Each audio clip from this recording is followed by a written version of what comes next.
Nós estamos diante de um texto sagrado que transmite para nós lições essenciais para a vida cristã, o equilíbrio da vida cristã, o progresso da vida cristã.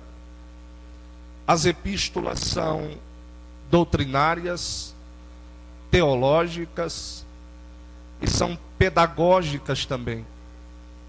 As suas lições, mesmo tendo sido o público-alvo distante de nós cerca de 2000 anos, ela permanece sendo a palavra de Deus inspirada pelo Espírito Santo, falando há 2 milênios depois aos nossos corações. Esta carta foi escrita para uma jovem igreja que estava caminhando na fé do Senhor Jesus, desenvolvendo uma vida com Deus, um relacionamento com o Senhor, mediante a conversão que tiveram por conta da pregação do Evangelho transmitida por Paulo àqueles irmãos. Tessalônica, muito obrigado.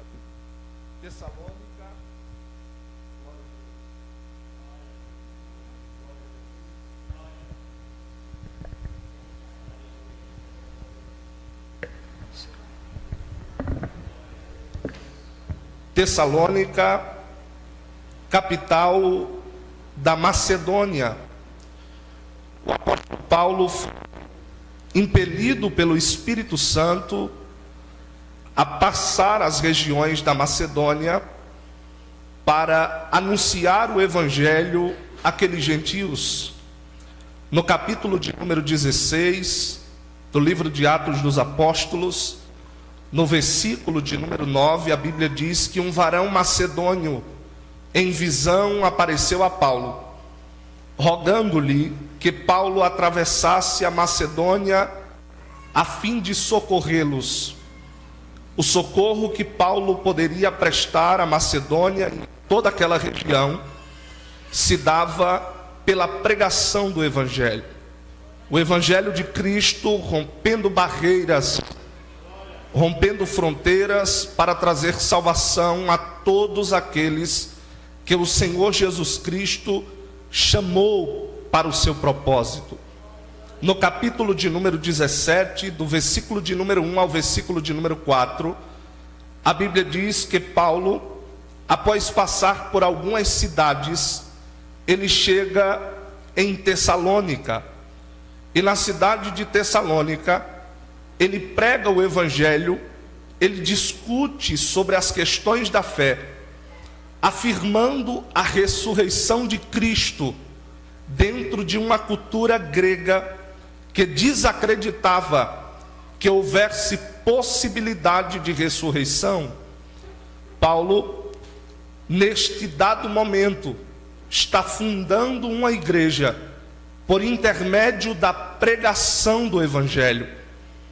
3 anos depois de Paulo haver fundado esta igreja, pela sua viagem missionária, há uma necessidade de escrever para esta igreja com a finalidade de instruí-la sobre algumas questões da fé. Algumas pessoas ficaram em Tessalônica. Uma destas pessoas foi Timóteo. E as notícias que Timóteo trouxe para Paulo fizeram com que o mesmo escrevesse essa epístola. Pois bem, os temas em apreço abordado por Paulo nesta epístola trata especificamente sobre a vida cristã. 2 assuntos doutrinários são levantados por Paulo por conta de uma má influência no seio da igreja que estava em Tessalônica, a respeito da ressurreição e também sobre a vinda de Cristo ou o arrebatamento da igreja. Paulo trata sobre estes 2 principais assuntos, a dúvida surgiu entre os irmãos, porque, sendo eles influenciados pela cultura grega, chegaram a um ponto de desacreditarem da ressurreição. No pensamento grego, fechou os olhos, acabou. Fechou os olhos, é o fim da vida. E Paulo escreve para esta igreja que está atônita e preocupada, porque eles criam um arrebatamento de forma iminente. Os irmãos que estavam em Tessalônica se assemelham a nós, porque nós não esperamos a volta de Cristo para daqui a séculos, para daqui a milênios, para daqui a dias, para daqui a anos. Nós esperamos a volta de Cristo de forma iminente. E eu gostaria de verbalizar para você dar um glória a Deus. O arrebatamento da igreja pode acontecer ainda hoje, neste culto. Jesus Cristo voltará. Esta ênfase Paulo traz para os irmãos, mostrando-lhes que aqueles que morreram em Cristo, de maneira nenhuma estão perdidos. Ele escreve no capítulo de número 3, antecedendo o capítulo de número 4, e falando sobre essas questões, dizendo que, de maneira nenhuma nós, os que estamos vivos, iremos preceder aqueles que morreram.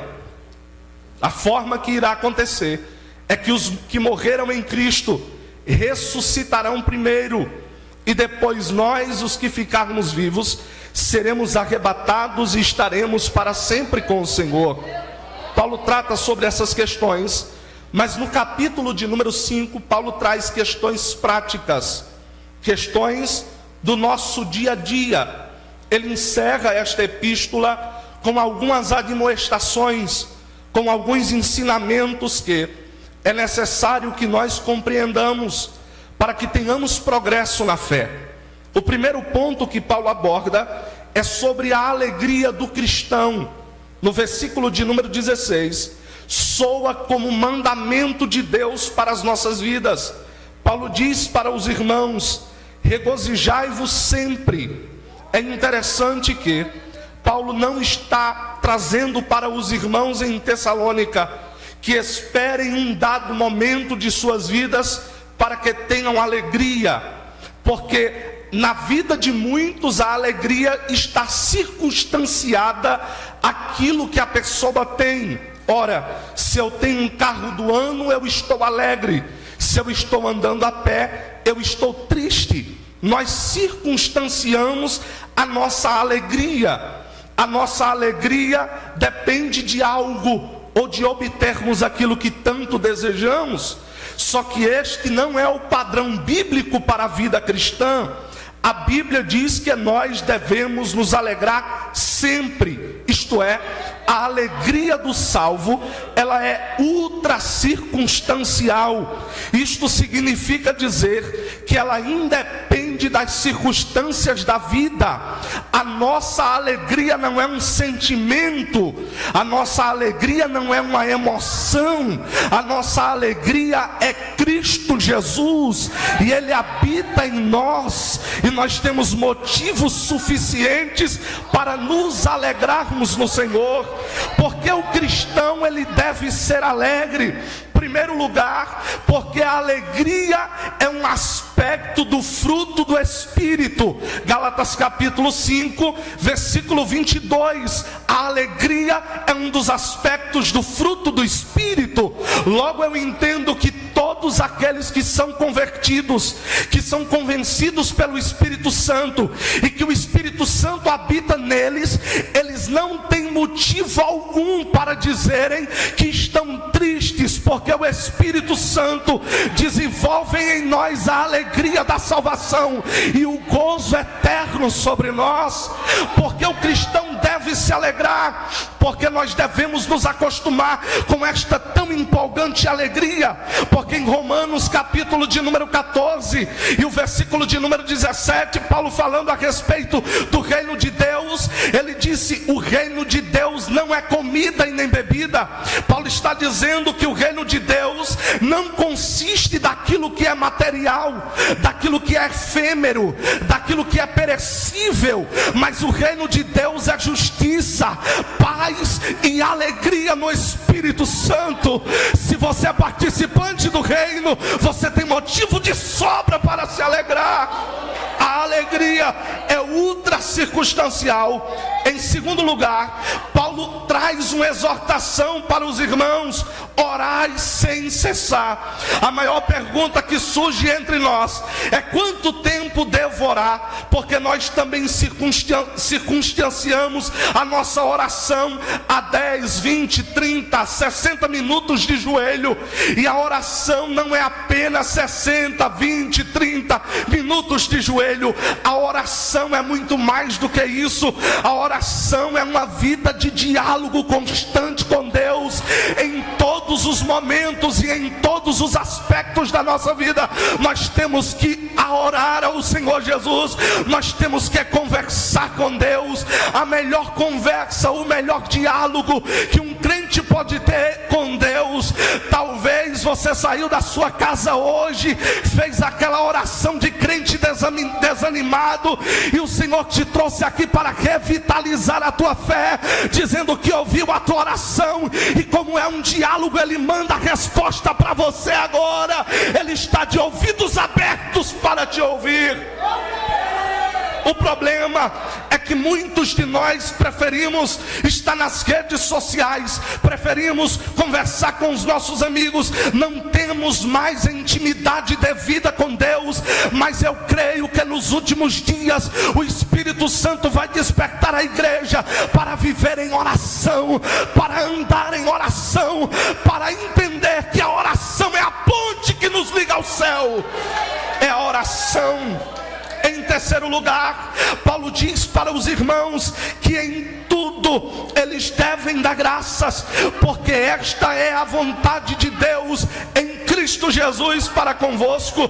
Nós devemos, queridos irmãos, ser gratos a Deus por tudo, até porque não há nenhum mérito em nós para que nós venhamos dizer assim que temos alguma coisa porque os nossos próprios méritos nos proporcionou. Exemplo, a salvação que nós obtemos na pessoa bendita de Jesus Cristo é um motivo de nós darmos graças a Deus. Por quê? Porque a salvação é pela graça, é uma obra graciosa de Deus para as nossas vidas. Ela não depende do propósito que você faz, ela não depende da religiosidade que você leva, ela depende do sacrifício vicário de cruz, de Cristo na cruz do Calvário, entregando-se a si mesmo por nós. Nós devemos dar graças a Deus por tudo. Nós devemos louvá-lo pelo fôlego de vida que temos. Nós devemos louvá-lo porque estamos em sua presença. Nós devemos ser grato a Deus porque tudo que acontece em nós é por intermédio da sua graça. Isto é, nós não merecemos nada, absolutamente nada daquilo que acontece em nossas vidas. Nós merecemos é a graça de Deus operando em nós, e nós louvamos e agradecemos pela sua graça. Em segundo lugar, nós devemos ser gratos a Deus pela sua misericórdia. Misericórdia é o oposto de graça. Graça é dar aquilo que eu não mereço, misericórdia é não dar aquilo que eu mereço. O que nós merecíamos era o inferno, o que nós merecíamos era estarmos na sarjeta, o que nós merecíamos era voltar de onde viemos, para as drogas, para a prostituição, para o crime. Mas a misericórdia de Deus não nos dá aquilo que nós merecemos. Oh, glória ao nome de Jesus. Você tem motivos para agradecê-lo. E em quarto lugar, Paulo diz: não extingais o espírito. Em outras versões vai estar escrito: não apagueis o Espírito. Eu gostaria de frisar algumas questões que envolvem o que é apagar o Espírito Santo. A Bíblia diz no versículo de número 20, Paulo diz: não desprezeis as profecias. As coisas que nós citamos, que antecedem o versículo de número 19, estão correlacionadas com aquelas que precedem o versículo de número 19. Não desprezeis as profecias. No original, Paulo estava dizendo: não tratem com desprezo as profecias, porque para nós apagarmos o Espírito Santo, nós temos que ser ingratos, nós temos que desprezar as profecias. Então Paulo está falando em forma de mandamento: não desprezeis as profecias, não tratem com desdém as profecias. Depois ele diz: examinai tudo, retende o que é bem. Paulo está aqui nos instruindo da mesma forma que a igreja de Bereia era. A igreja da Bereia, a igreja de Bereia era uma igreja que examinava todas as coisas minuciosamente, não passava heresia no púlpito daquela igreja, porque enquanto Paulo pregava em Atos capítulo 17, a Bíblia diz que eles conferiam nas escrituras se tudo aquilo consistia com o que Paulo estava falando. Aqui eu trago um alerta para todos os irmãos: o pregador pode ser eloquente, pode ser famoso, pode ser bonitinho, pode ter nome na mídia, mas se o que ele falar não consistir com as sagradas escrituras, não é digno de crédito e deve ser rejeitado pela igreja. Existem muitos que estão usando do púlpito para fazer uma ditadura pastoral. O pastor é inquestionável, o pregador é inquestionável. Queridos irmãos, isto é mentira. Se eu for infiel com a palavra, você tem todo o direito de me repreender, de chamar a minha atenção. Da mesma forma nós podemos fazer com aqueles que pervertem a palavra de Deus. Eu não diria que estes pregadores são pregadores da palavra de Deus, mas eles são discípulos do diabo, porque quem distorce a palavra é o diabo. Em Gênesis capítulo 3, Satanás distorceu a palavra de Deus para a mulher cair. Em Mateus capítulo 4, Satanás distorceu a palavra de Deus com a finalidade de levar Jesus à queda. Mas Jesus é aquele que é fundamentado nas escrituras, e não somente isso, ele é a palavra encarnada, ele é o verbo de Deus. Nós devemos responder àqueles que pervertem a palavra da forma devida, mostrando-lhes de fato aquilo que as escrituras dizem para nós fazermos, aquilo que nós devemos cumprir. Mas preste bem atenção, voltando a não desprezeis as profecias. Nós estamos vivendo em uma época que os crentes estão desprezando as profecias. Eu não estou dizendo, Gabriel, de profeta de Facebook, de profeta de live. Eu não estou dizendo de profeta que está revelando CPF, RG, número de residência. Isso aí não é profeta, isso é adivinhão. Lá na Paraíba, a terra de onde eu sou, profeta é aquele que faz uso de assim diz o Senhor, e a sua profecia consiste na palavra de Deus. Na sua primeira carta aos Coríntios, Paulo exorta os irmãos a buscarem os dons, mas principalmente o dom de profecias, porque o dom de profecia, ele edifica a igreja, ele consola a igreja e ele exorta a igreja. A profecia é tão importante que o sábio Salomão escreveu em Provérbios 29:18. Ele disse: quando não há profecia, o povo se corrompe. Porque tanta corrupção nos púlpitos, porque tantos pregadores mulherengos, porque tanta prostituição dentro da igreja, é porque calaram a boca dos profetas. Mas eu creio que Deus vai levantar uma geração de profetas comprometidos com a palavra de Deus. O sangue pode estar na canela, mas nós não abrimos mão de dizer: assim diz o Senhor. Oh, glória ao nome de Jesus. Oh, glória ao nome do Senhor. No versículo de número 22 ele diz: abstendo-vos de toda a aparência do mal. Preste bem atenção nesta questão. A exortação bíblica é que nós devemos fugir daquilo que aparenta ser mal. Não espere o mal se manifestar para fugir. E eu vou citar aqui uns exemplos bem claros. Nós devemos fugir da prostituição. E é interessante o contraste bíblico, porque Tiago, escrevendo a sua epístola, ele disse: sujeitai-vos pois a Deus, resisti ao diabo e ele fugirá de vós. Mas Paulo, escrevendo aos Coríntios, no capítulo de número 6, ele disse: fugir da prostituição. Sabe o que eu aprendo aqui? Que é mais fácil o homem de Deus, a mulher de Deus, resistir ao diabo, bater de frente com o diabo, do que bater de frente com a pornografia, com a fornicação, com a prostituição. Jovem que está aqui hoje, me escute: fuja da aparência do mal, não deixe o mal se manifestar, fuja dele. Quando José percebeu que a mulher de Potifar era má, ele fugiu. José não espera o pecado acontecer para fugir. Tem muita gente dizendo assim: vamos ver até onde dá. Não vá, porque você vai cair, a sua queda será iminente. Mas nessa noite Jesus te pega pela mão, pega você e está dizendo: não faça dessa maneira, se aparte daquilo que é mal.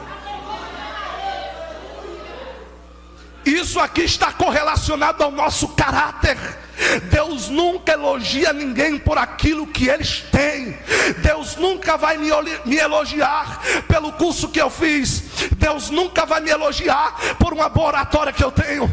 Deus nunca vai te elogiar por aquilo que você conquistou. Deus nunca vai nos elogiar por aquilo que temos. Mas Deus elogia por aquilo que somos, o nosso caráter.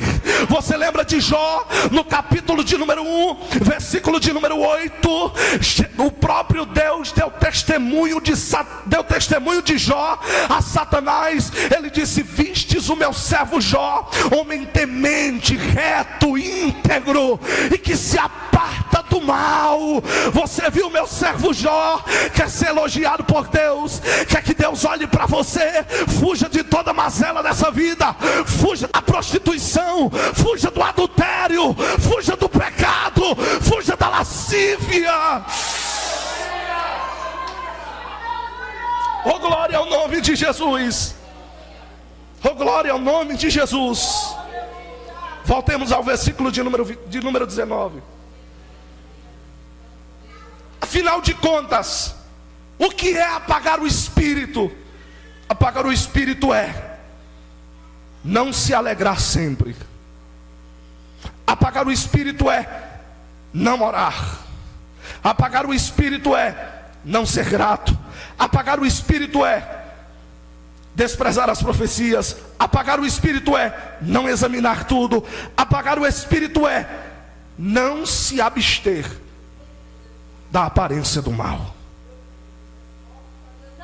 E aí nós estamos vivendo no século 21, porque nunca se viu tamanho distanciamento do Espírito Santo como esta nossa geração.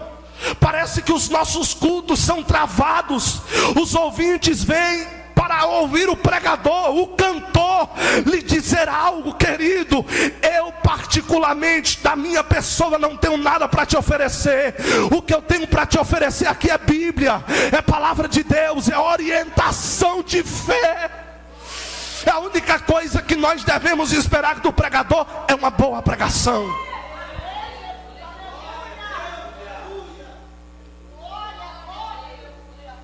A gente vem para o culto para receber e não para ofertar. A gente vem para o culto se saciar a nossa boa vontade, aquilo que nós almejamos, aquilo que nós queremos. A gente vem para o culto para ouvir talvez uma profetada. A gente vem para o culto talvez para ser iludido pelos falsos profetas que permeiam no seio da igreja. Mas nós devemos vir para o culto ofertarmos ao Senhor. Nós devemos vir para o culto com a finalidade de queimar o nosso incenso diante do altar de Deus. Nós estamos apagando o espírito em pelo menos dois aspectos. O primeiro aspecto é o aspecto teológico. Os teólogos sensacionistas dizem: o Espírito Santo e os dons do Espírito cessaram. Eles serviram apenas para a igreja primitiva, os irmãos do primeiro século. Depois que o cânon foi fechado, os dons cessaram. E esses dias eu tive a oportunidade de debater com um doutor, com um teólogo, e ele dizendo: eu não acredito que os dons permaneçam na igreja. E eu disse: pastor, com todo respeito, se os dons cessaram, se o Espírito Santo não opera mais na igreja, faz 2000 anos que a igreja morreu, mas a igreja de Cristo Jesus, que acredita na contemporaneidade dos dons, ela está viva, ela está atuante, ela está militante, porque o poder do Espírito continua. Estão querendo apagar o Espírito. Ainda tem aqueles que não conhecem de Bíblia, nunca fizeram um curso básico de teologia, aí vem falar da doutrina do Espírito Santo, aí envolvido por essas questões. Os nossos jovens estão sendo influenciados por eles. Os nossos jovens não são mais batizados no Espírito Santo, porque ouviram o doutor em teologia dizer que os dons cessaram. Os nossos jovens têm vergonha de serem cheios do poder de Deus, tem vergonha de falar em línguas estranhas, tem vergonha do operar do Espírito em nosso meio. É por isso que o Espírito se ausenta dos nossos cultos.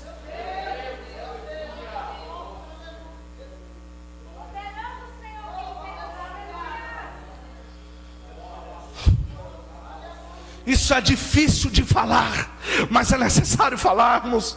É necessário falarmos que alguns têm vergonha da fé pentecostal. Que igreja você congrega? Quando ele está no meio dos tradicionais, ele diz: eu sou calvinista. Quando ele está no meio dos pentecostais, ele diz: eu sou assembleiano. Queridos irmãos, tenhamos pudor. Você não foi chamado para ser calvinista, assembleiano. Você foi chamado para ser cristão, para refletir a glória de Deus, para ser a imagem de Cristo. Nós nos resumimos a uma denominação e apagamos o poder do Espírito com essas coisas. E a exortação bíblica é: não apagueis o Espírito. O primeiro aspecto é teológico, o segundo aspecto é moral. Primeiro os teólogos querem apagar o Espírito, depois a moralidade cristã, ou por que não dizer a imoralidade cristã, tem apagado o Espírito. O que apaga o Espírito, irmão Gabriel? Falta de amor apaga o Espírito. O que apaga o Espírito, irmão Gabriel? Falta de perdão apaga o Espírito. O que apaga o Espírito, irmão Gabriel? Falta de unidade apaga o Espírito. O que apaga o Espírito, irmão Gabriel? Fofoca também apaga o Espírito. Heresias também apaga o Espírito. E coisas semelhantes a estas. Mas a exortação bíblica para nós é: não apagueis o Espírito do Senhor.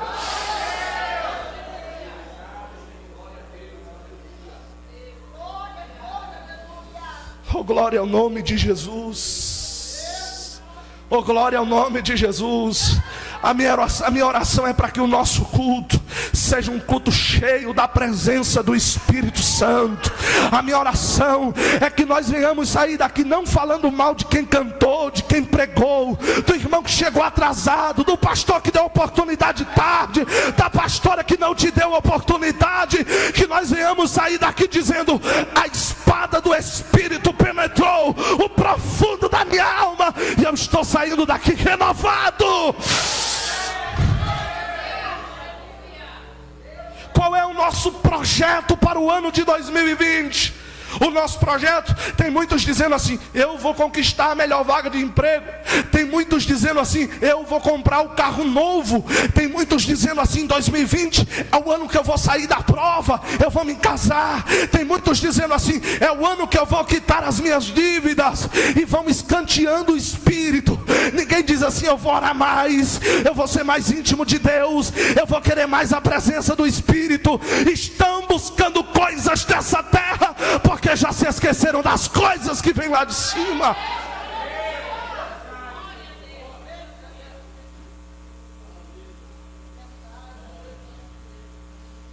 E todos estes pecados O Espírito Santo é a terceira pessoa da Trindade.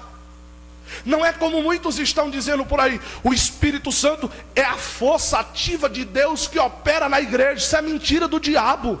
O Espírito Santo não é força, o Espírito Santo não é vento, o Espírito Santo não é pomba, o Espírito Santo é Deus.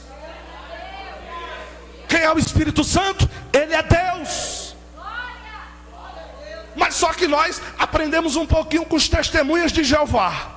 Deus o Pai é soberano, Deus o Filho, até com D minúsculo tem crente escrevendo Deus com D minúsculo. Cristo é o Deus com D minúsculo. E o Espírito Santo é aquele que fica no rabinho da fila. De maneira nenhuma. O Pai é Deus, o Filho é Deus, o Espírito Santo é Deus. São todos dignos de honra, de glória e de toda adoração nesta noite. É a Trindade.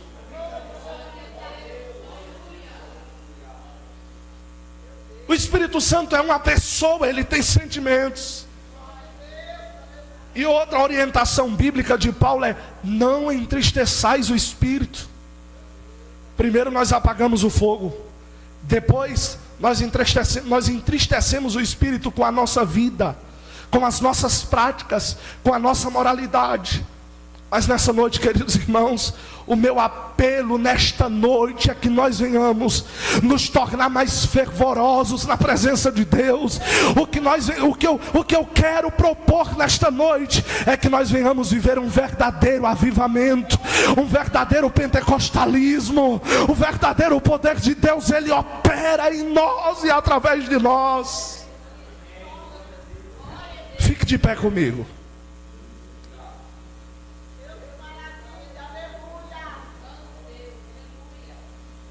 Qual é o seu projeto para 2020? É viver como está vivendo?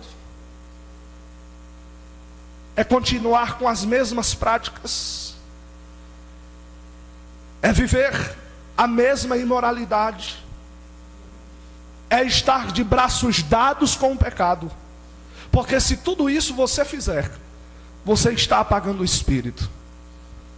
Mas se seu propósito neste ano for ser cheio do Espírito Santo, eu quero que você saia desta campanha, deste culto, cheio do poder do Espírito, renovado pelo Espírito, abraçado pelo Espírito, amado pelo Espírito. É tanta depressão em nosso meio, é tanta crise de ansiedade no nosso meio. Sabe o que é isso? É a ausência do Espírito.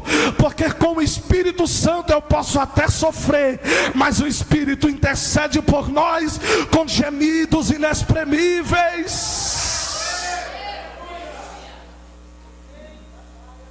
Segure na mão do irmão que está do seu lado.